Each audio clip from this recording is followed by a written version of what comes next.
Fala pessoal, tudo bem com vocês? Bora falar do Timão porque tem majestoso neste sábado e a gente vai projetar o jogo, vai falar da escalação, de desfalques, de retornos importantes, do Yuri Alberto ainda de fora e um risco de transfer ban. Bom, antes de falar do clássico majestoso, saiu essa notícia de que o Corinthians não conseguiu quitar uma parcela vencida de débitos relacionados à Câmara Nacional de Resoluções de Disputas. O que é isso, Chico? Pelo amor de Deus, me explica.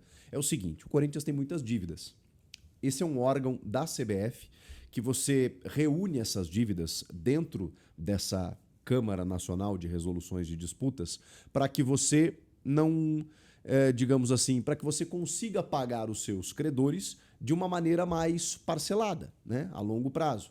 Então, para que você não seja processado todos os dias, para que você não tenha que correr o risco de sanções, você consegue abater um pouco essa dívida, né, condensar um pouco essa dívida com um parcelamento e aí, né, dentro de um orçamento de um grande clube, né, em que a gente sabe que os milhões giram, você consegue pagar e, enfim, e eliminar as dívidas de uma forma muito mais devagar, mas enfim, é dentro da realidade que o clube pode. Bom, o Corinthians tem entre dívidas com clubes e jogadores, tem também escritórios ali, aquela coisa toda, nesse órgão, né, que estão lá na Câmara Nacional de Resoluções e Disputas, um valor de 76 milhões de reais. E aí ele dividiu isso em parcelas.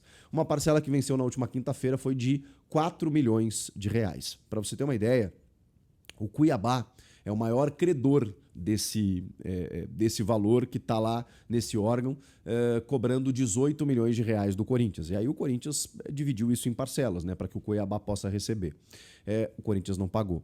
O segundo, que mais tem dinheiro a receber do Corinthians lá nesse modelo, é o Jadson, com 13 milhões de reais a receber do Corinthians. De uma maneira, como eu falei, parcelada. O fato é, essa primeira parcela de 4 milhões o Corinthians não pagou. Agora, o Corinthians tem 5 dias para correr atrás desse valor. Tem receitas aí para entrar, é aquela coisa, né? Vendeu o almoço para pagar a janta, teve a dívida do Profut, logo que o Stabile assumiu, e assumiu na quarta até a sexta, ele tinha que pagar 3 milhões de reais, porque senão correria um risco de sanção também. Nesse caso, pode gerar transfer ban. O que é o transfer ban? Todo mundo sabe, né, na linguagem do futebol. É um termo técnico que impede o clube de inscrever jogadores nas competições. Significa que o clube pode contratar? Pode, mas não pode inscrever. Ou seja, ele não pode contratar, né? Porque não faz nenhum sentido você contratar se você não puder inscrever.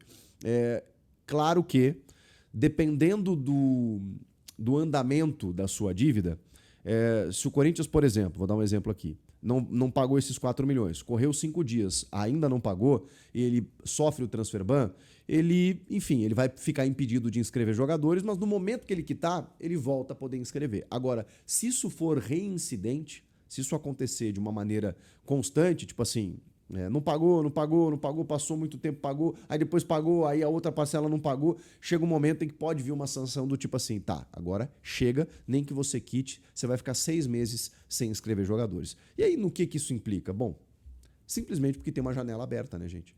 E essa janela, ela está sendo aguardada com muita expectativa para que o Corinthians contrate pelo menos 4 jogadores pedidos aí pelo Dorival Júnior e que a gente sabe que tem carências no elenco. Então, se houver um transfer ban nesse momento e caso o clube não consiga quitar para poder derrubar esse transfer ban, tudo é na condição sim, né? Mas nesse momento o Corinthians está com a parcela atrasada, então o risco ainda existe. Simplesmente o Corinthians estará enfrentando uma janela sem poder inscrever jogadores. Então vamos aguardar os próximos passos nos próximos dias. Meu Deus do céu. Enquanto isso, tem Corinthians em campo nesse sábado contra o São Paulo no Morumbis. Eu estava vendo aqui uma matéria do portal Meu Timão, vai completar 15 anos em novembro da última vitória do Corinthians lá no estádio do São Paulo, contra o São Paulo, pelo Campeonato Brasileiro. O Corinthians ganhou do São Paulo lá recentemente pelo Campeonato Paulista, acho que nem tão recentemente assim, acho que 2017, acho que foi a última vitória, mas eu posso estar equivocado. O fato que o último encontro lá foi pelo Paulistão também e foi aquele 3-1. Foi a melhor atuação do São Paulo no ano, eu acho. Depois o São Paulo também teve problemas e foi uma das piores derrotas do Corinthians no ano. Mesmo assim, o Corinthians ainda ganhou o Paulistão, né? Ainda teve forças para reagir dentro da competição e ganhou o Paulistão para cima do Palmeiras. Mas foi uma derrota assim em que tinha muita expectativa, né? Inclusive, né, o Corinthians começando o ano, depois de um final de 2024 muito bom, e de repente tomou uma pancada lá. O São Paulo jogou muita bola naquele 3-1. Pois bem, agora eles se reencontram. O São Paulo não vive uma boa fase. Falando um pouquinho do adversário do Corinthians, eu acompanho mais o Corinthians, né, mas a gente, obviamente, tem as informações, né, de todos os clubes. O São Paulo está à beira da zona do rebaixamento, tem só 2 vitórias no campeonato. O Crespo recém chegou e não estou dizendo que ele está sendo pressionado, né? Mas teve visita também de organizadas ao CT, como teve no Corinthians, teve no São Paulo. O Crespo ainda não conseguiu nenhuma vitória, né? Ele tem a derrota para o Flamengo e depois o empate com o Red Bull Bragantino, depois de ter saído vencendo, né? E aí tomou a virada e empatou no final. Ele tem muitos desfalques. O Lucas Moura, que era uma expectativa para o jogo, de novo não vai poder jogar. Ele tem um problema assim delicado, né? Ele está tentando voltar e está sentindo dores ainda no joelho que ele operou. Mas acho que ele volta em 2, 3 semanas, aí é uma expectativa, mas para esse jogo ele está fora. Mas tem outros desfalques, né? Caleri, o Pablo Maia, que machucou recentemente. Na verdade, eu acho que o Pablo, bom, eu não sei se ele está à disposição ou não, mas foi um que se ausentou e depois voltou, e aí voltou a machucar. Mas tem ali uma possibilidade, né, de meio campo com o Bobadilha, tem o Alisson, tem o Marcos Antônio. A gente não sabe exatamente qual é o time do Crespo, né, porque ele recém chegou, teve 2 jogos, um que você monta de um jeito, né, que é o Flamengo fora de casa, o outro que é o Bragantino, e mesmo assim dificuldades. O Luciano voltou nesse jogo passado, aí foi super importante. O André Silva, que é o centroavante, fez 2 gols, mas assim ainda não goza de tanto prestígio com a torcida. O Rian Francisco, né, que é o menino da base, machucou. Ele tem outros lá meninos muito bons, o Lucas Ferreira, o Luca, que ele não tem utilizado, então a gente não sabe exatamente como é que ele pode armar o time, né? Tem o Enzo Dias na lateral esquerda, o Cédric na lateral direita e possivelmente um sistema com 3 zagueiros, né, com o Alan Franco, o Arboleda e o Ferrarese.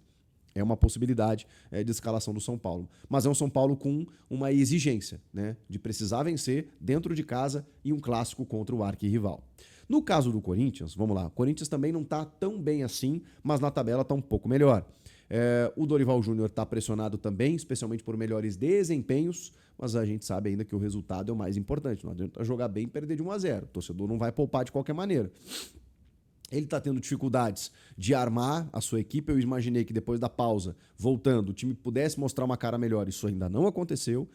Ele não tem o Mateuzinho suspenso. Até falei nos desfalques no vídeo anterior. O lateral Hugo, que foi submetido a uma cirurgia para correção de uma hérnia. E o Maicon, que teve uma nova lesão muscular. E esqueci do Mateuzinho, né, que tomou o 3º cartão, está suspenso e não joga na lateral direita. Em compensação, tem os retornos que cumpriram suspensões, né?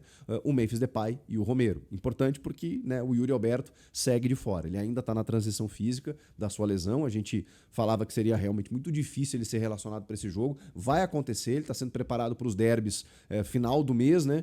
Mas eu acho até que ele volta antes, mas não muito antes, né? 1 jogo, 2 antes, quem sabe. Talvez a gente possa ver o Yuri Alberto. O fato é que ele não estará em campo nessa partida diante do São Paulo. Então o ataque deve ser mais uma vez Memphis e Romero. O Romero que assim também não está numa fase muito boa, mas às vezes cresce em clássico, aquela coisa toda, né? Vamos ver.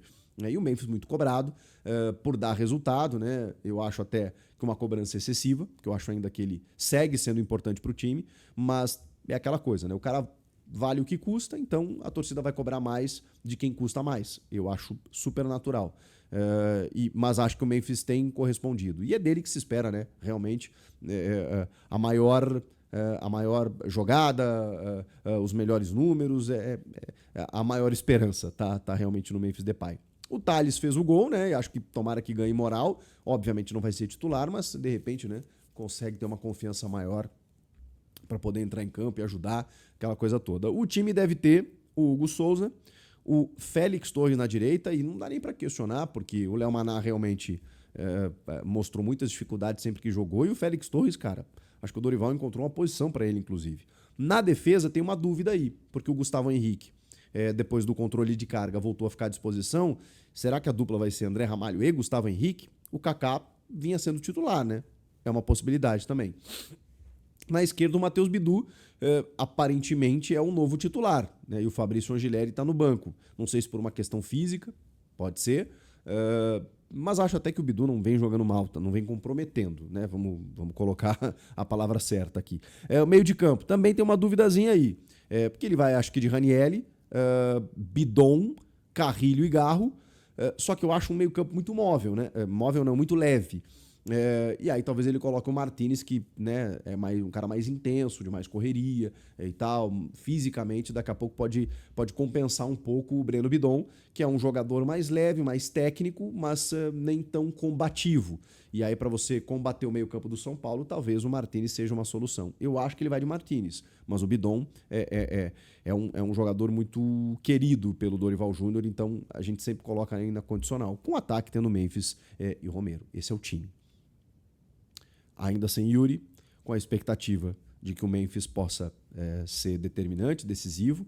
14, 15 anos que o Corinthians não ganha do São Paulo dentro do Morumbi pelo Campeonato Brasileiro, e a necessidade de continuar daqui a pouco, né? Conquista uma vitória fora de casa contra o Ceará, se vence um clássico contra o São Paulo no Morumbi, inclusive afundando o rival numa crise, porque ou estaria dentro da zona ou próximo dali, né, numa condição complicada de tabela, daria uma moral para a sequência do trabalho do Dorival. Acho que aí, né, você começa a ter, especialmente se o time mostrar uma evolução, que eu ainda não vi, mas clássicos, eles contam essas histórias. Muitas vezes são pontos de virada, muitas vezes são jogos emblemáticos dentro de uma campanha, e isso vale para o bem e para o mal. Porque daqui a pouco uma pancada, uma derrota para um rival que está em crise dentro de casa, daqui a pouco você sofre num jogo, né, em que você não joga bem, enfim, é amassado pelo adversário, isso pode ter reflexos impactantes, significativos. Então, é um jogo que ele tem esse peso, né? Ele pode te impulsionar, como ele pode te empurrar para baixo, dependendo do que acontecer. O que você acha que vai acontecer em São Paulo e Corinthians neste sábado no Morumbi? Comenta aqui, inscreva-se no canal e eu volto na próxima. Tchau!